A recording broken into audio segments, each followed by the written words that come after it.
Next up is Patsy Rahn, is a poet and prose writer.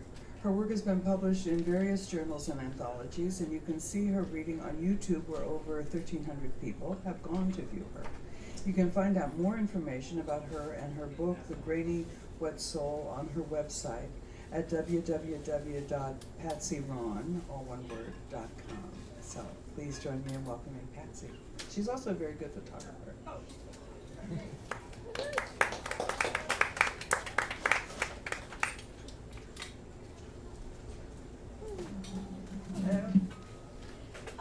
you do sort of a sound check, because I will tend to forget what I'm doing once I get going here.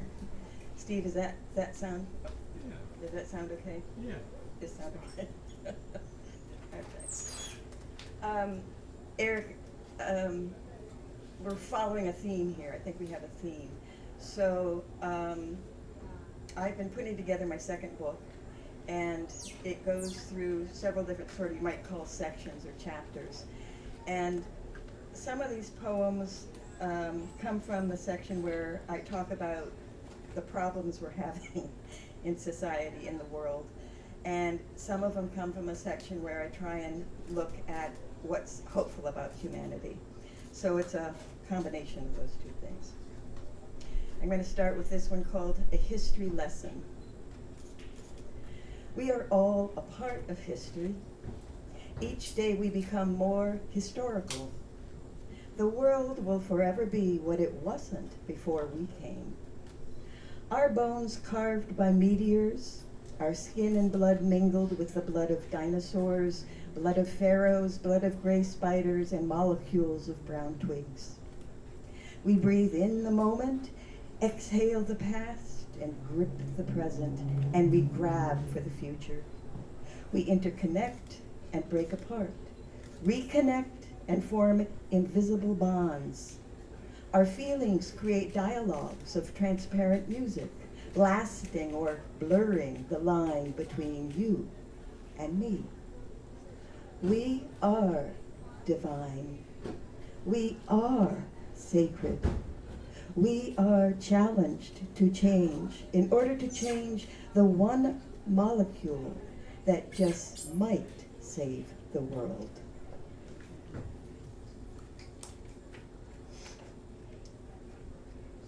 This next one is called Evolution.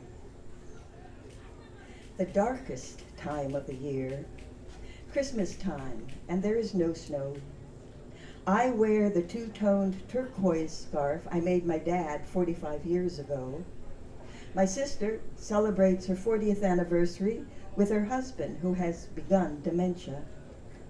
The pandemic is predicted to surge from Delta to omnivore, eating us alive, binding us together while distancing us, hugging a thing of the past. The weather is changing our Earth into a different planet, seasons vanishing, new weather patterns emerging, emergencies enlarging, fires gorging, inflamed, engulfing, tornadoes traveling 200 miles.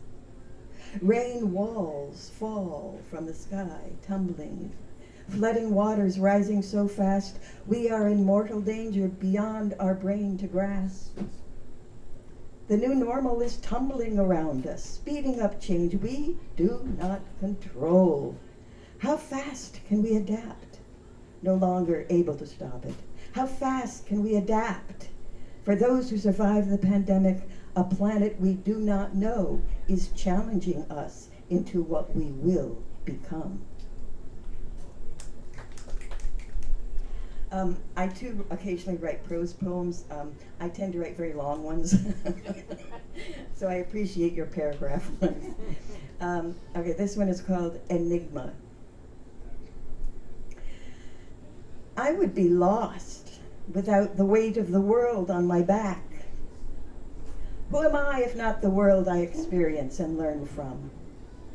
Why do I have feelings if not to cause me to sympathize and grieve and feel motivated to take a step to help? Who am I if I stand alone, unfeeling, unsympathetic? I cannot help all the pain and sorrow. I cannot heal the anger and rage, cannot stop the terrible situations that people find themselves in, yet I am not powerless. Martin Luther King Jr. said, "Be the peace you wish to see in the world." This is one step that can be taken. Being the peace in yourself will seep out around you for others to encounter. Perhaps a flutter of peace like a passing breeze. And sometimes that is enough to remind us of our empathy, our humanity. Or there are direct steps, not giant steps, not steps fueled by force or power to control, nor solutions that are ignorant or self-serving. There are steps that begin in small acts of selflessness, not in the sense of negating oneself or degrading one's own beauty, but selflessness that comes out of a love that allows you to do a kindness and gain nothing by it. These actions of selfless love are an enigma. For while they may diminish our ego, they add to our feeling that we can love, be truly unselfish.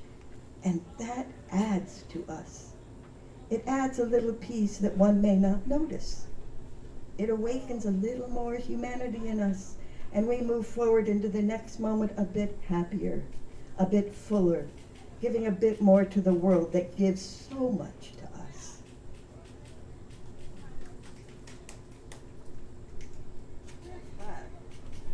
On a slightly lighter note, this is titled Living as If.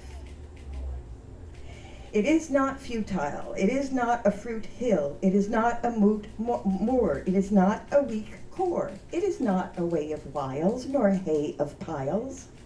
It is not a solo singing, nor a one-wing winging. It is not a sea sighting, nor a tree trending. It is not a measure taken, nor a conclusion given. It is the hands of sand, the blood of sky, the hour of plenty, the was of want. It is loving and leavening, baking your heart, bleeding for your life.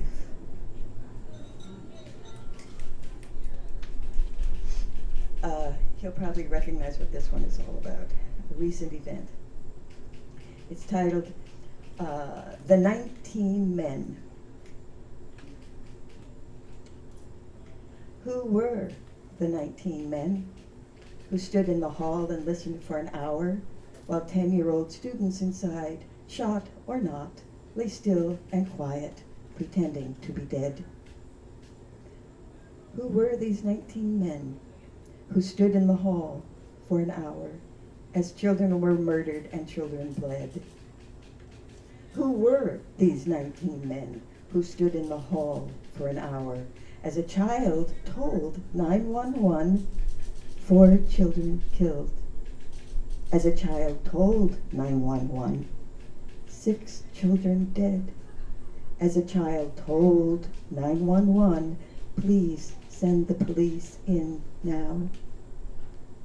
Who are these 19 men who, after an hour in the hall, let themselves in with a key from the janitor and open the door to hell? These keepers of the gate to hell, these 19 gatekeepers, who are they?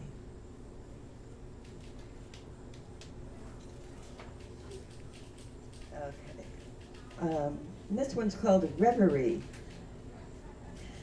Ah, well, toot toot, flying, footing, floating, doting, gazing, grazing, staring at the window, the back of the bench, the peel of the bark, the sky, the grass, the paint on the wall. Listening to the wind winding around and through different shapes and sizes, hear flutes and horns, seeing heaven dancing, opening the eye and sky. Sunbeam blasting through the stratosphere to glaze the wheat, flowing with the breeze, playing the air to beauty. The smell of dirt, earth, cows walk in the fields, crows gliding on blue, sitting solidly on brown branches, their black a note on the symphonic score of sounding bugs and beetles and butterflies, water rushing, gurgling, chuckling, weaving along mossy banks. The stare of a praying mantis standing on my chest. We eye to eye and contemplate our togetherness. The woods protecting, providing, teaching, bringing me into its sun and shadow with open green.